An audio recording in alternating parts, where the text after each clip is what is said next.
Okay, I'm going to give a little lesson here on worshiping idols, and this goes back to the time of the Canaanites in the Old Testament, and this is where we learned how they basically did it. I'm sure they did that before, but we're going to find out that it's not idols that they are actually worshiping, and they're worshiping demons and Satan, and and they're still around today, and people are worshiping today without the idols, and so.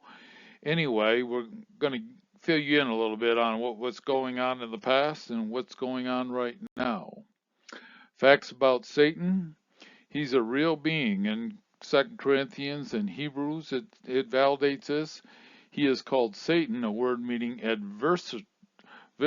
adversary, and that's in 1 Peter 5, verse 8. He's the adversary of God in Christ. He's adversary of the Lord's people. Several passages there, and all Christians and Jews. And he's the adversary of all mankind. So he's the bad guy. And he wants to control and get people to come down to be with him for eternity in hell so he can have fun with you. So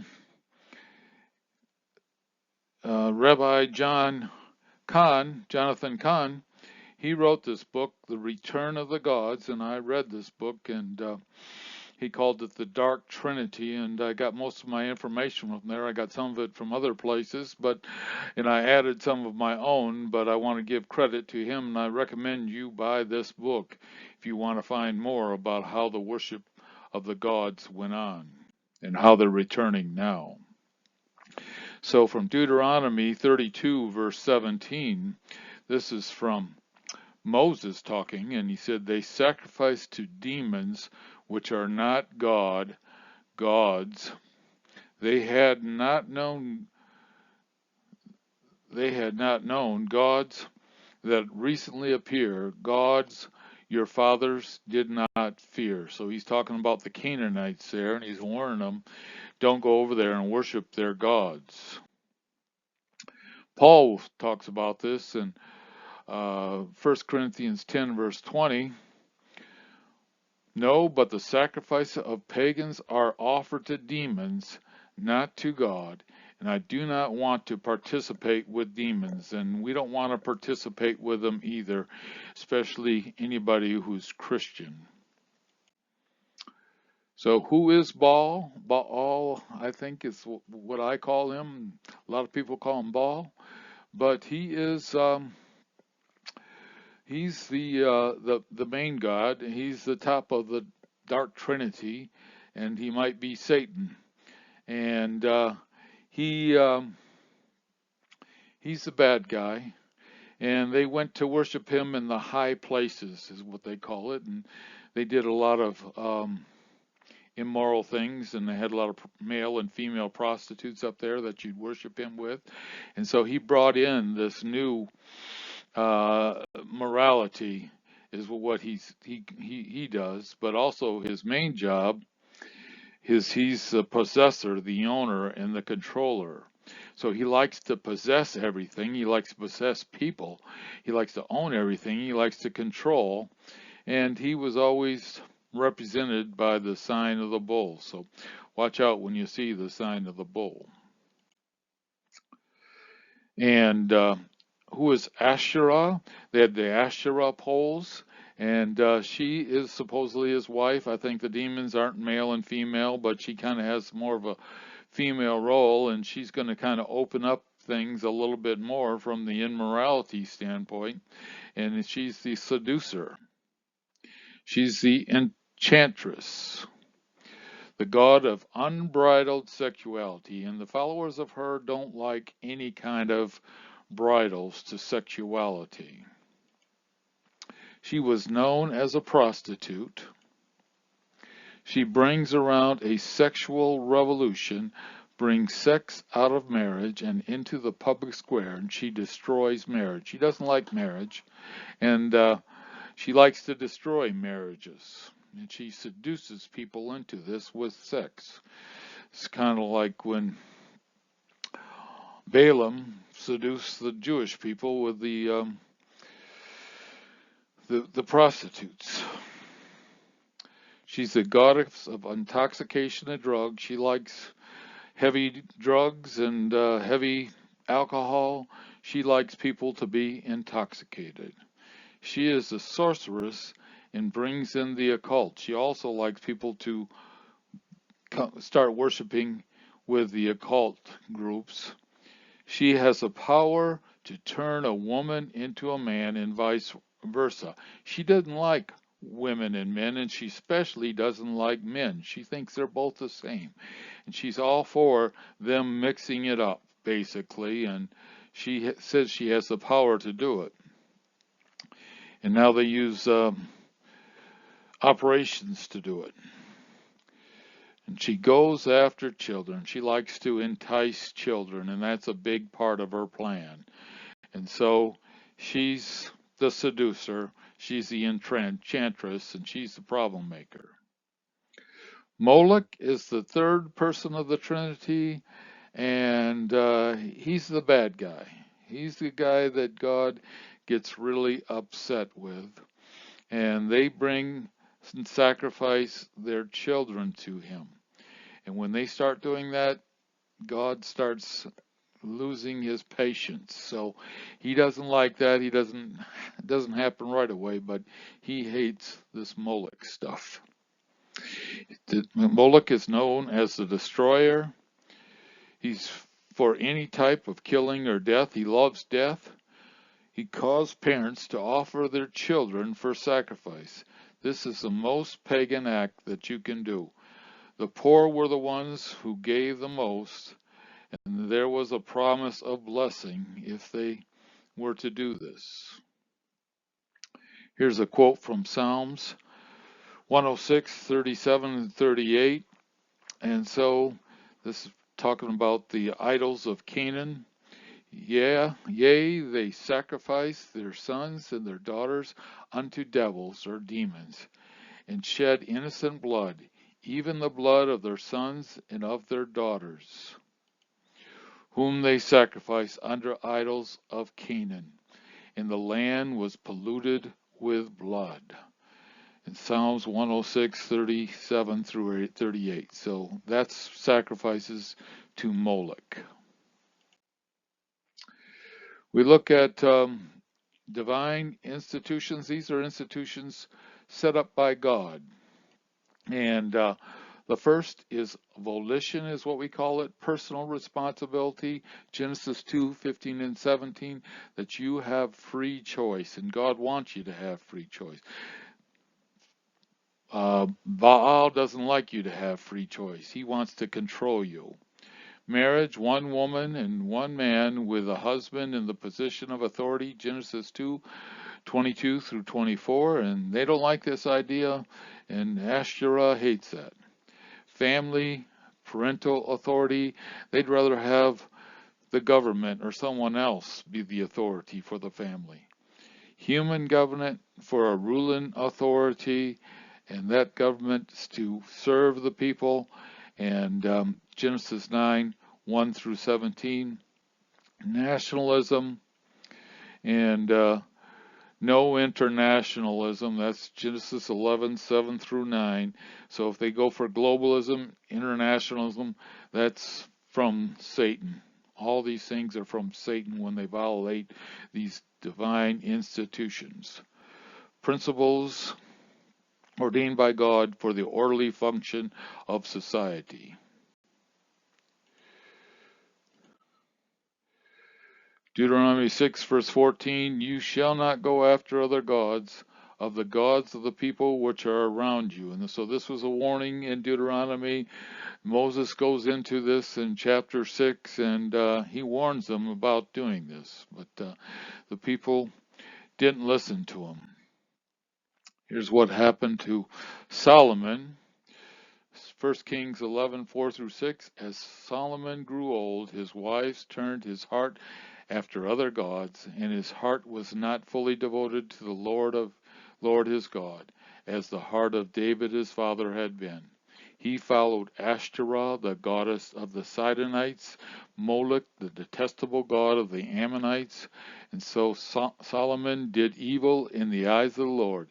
He did not follow the Lord completely as David, his father, had done. So he went after this, and the kings after him did worse. The northern kingdom stuck with these gods, and they were taken out in 722. Southern kingdom had a few good kings, and they were taken out in 586. It's been around all over the world ever since.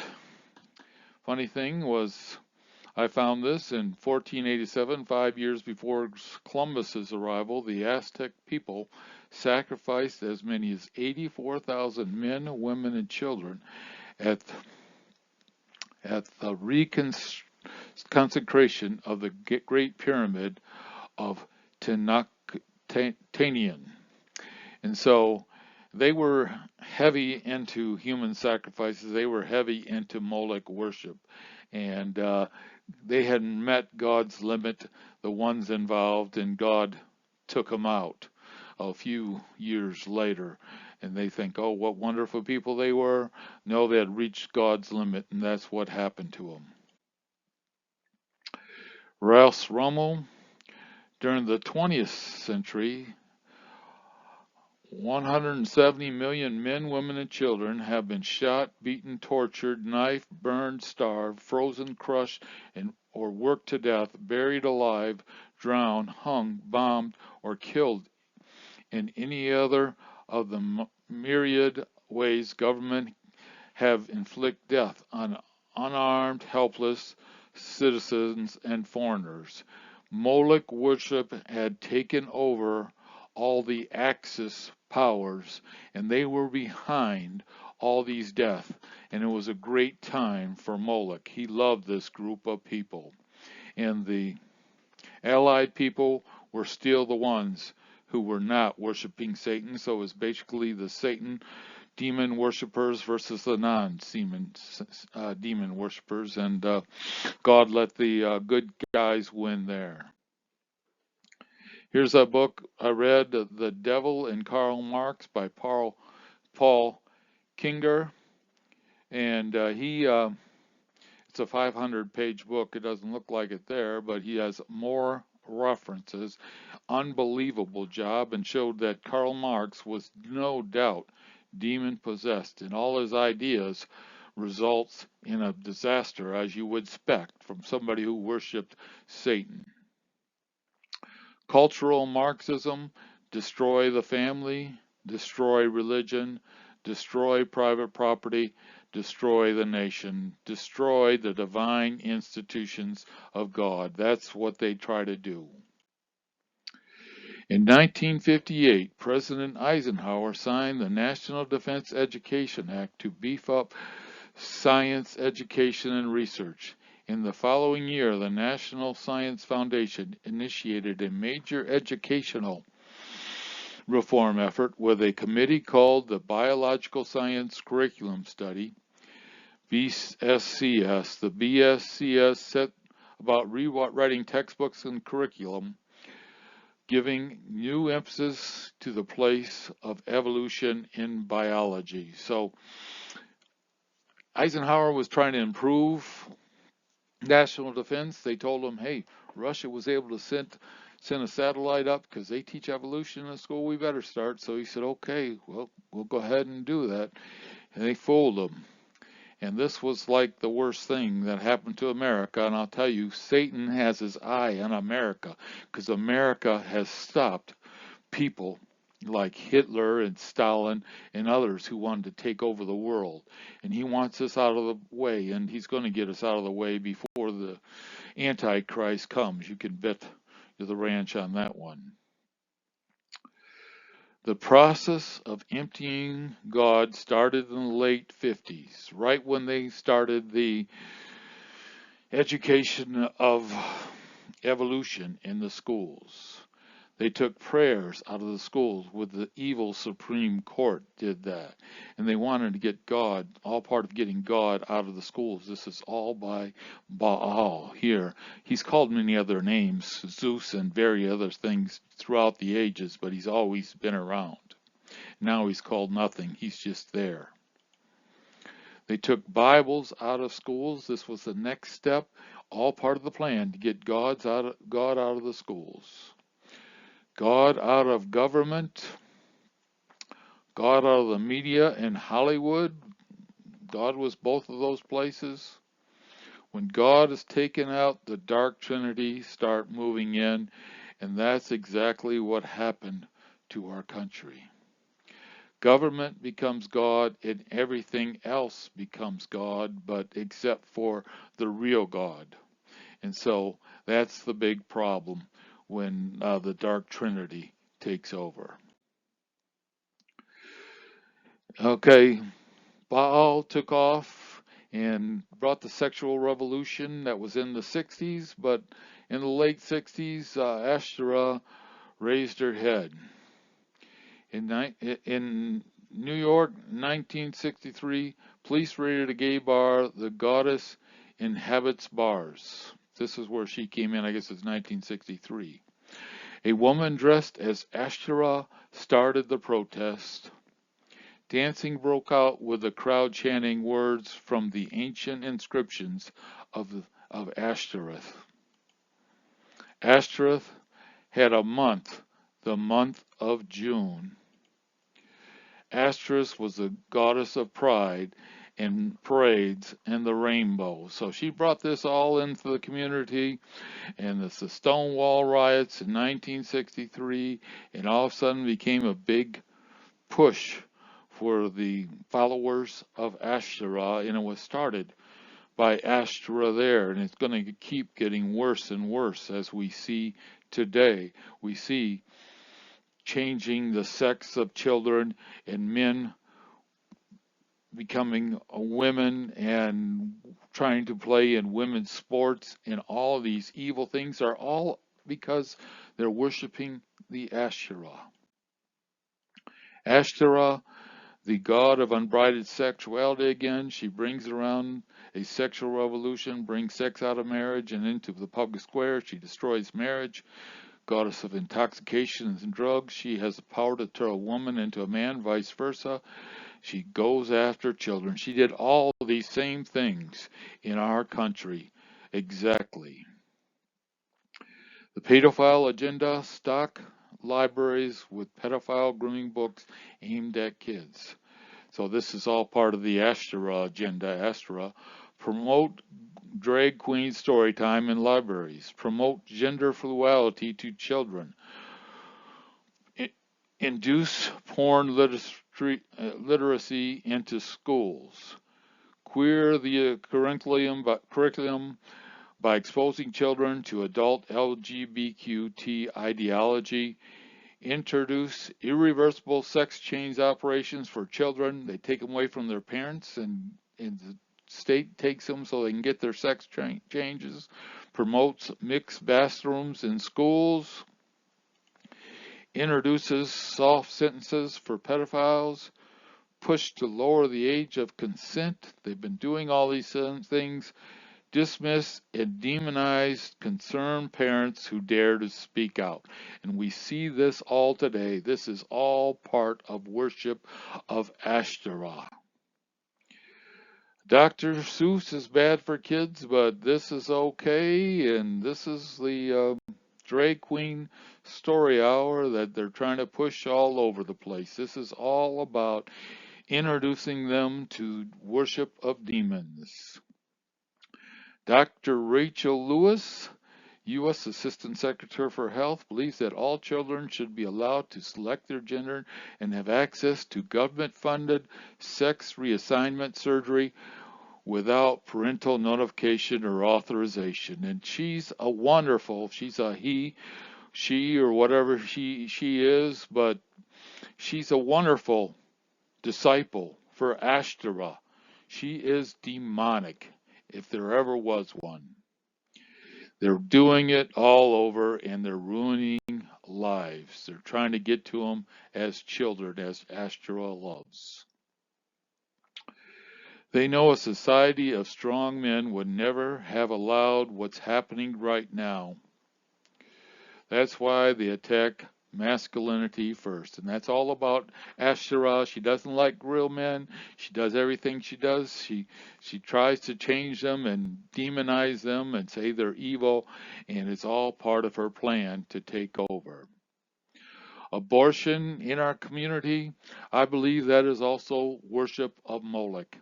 And I don't know how many now. I've heard 65 million in our country, and we're paying for abortions around the world, and it's all part of the worship of Moloch. And abortions could be uh, not needed if they would bridle sexuality, but that is unthinkable to worshipers of Ashtoreth. So, the age of apostasy.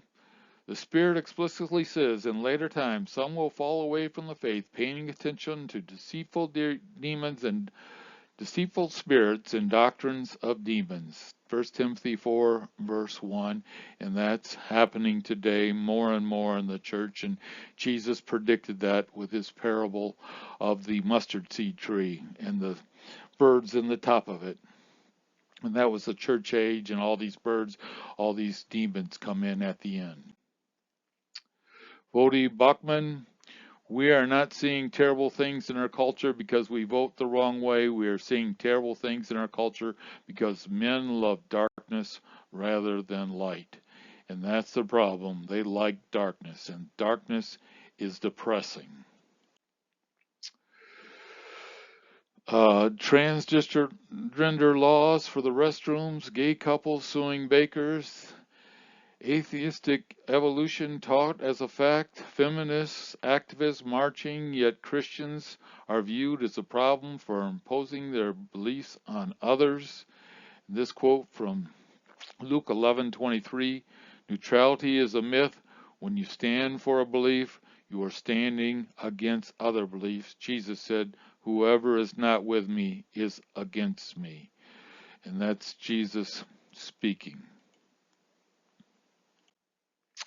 That's the end. And watch what you do and what you vote for this year. And remember, we don't want to have anything to do with demons in our churches, and don't participate in a church with rainbow flags or anything else. Have a great day and pray for revival. Okay. John 10, verse 10, the thief does not come except to steal, kill, and destroy. The world seeks to its humanistic saviors, its Hitlers, its Stalins, its Mao, its Pol Pot. Not only too late does it learn that they blatantly confiscate personal property, they come only to steal, ruthlessly trample human life underfoot. They come only to kill and contemptuously savage all that is valuable. They come to destroy. Aldous Huxley says most human beings are have an almost infinite capacity for taking things for granted. That men do not learn very much from the lessons of history is the most important lesson of all of history. Aldous Huxley. Pray for revival, and that's what we got to do. Pray for revival in the church, pray for revival in the country, and God bless America and God bless Israel.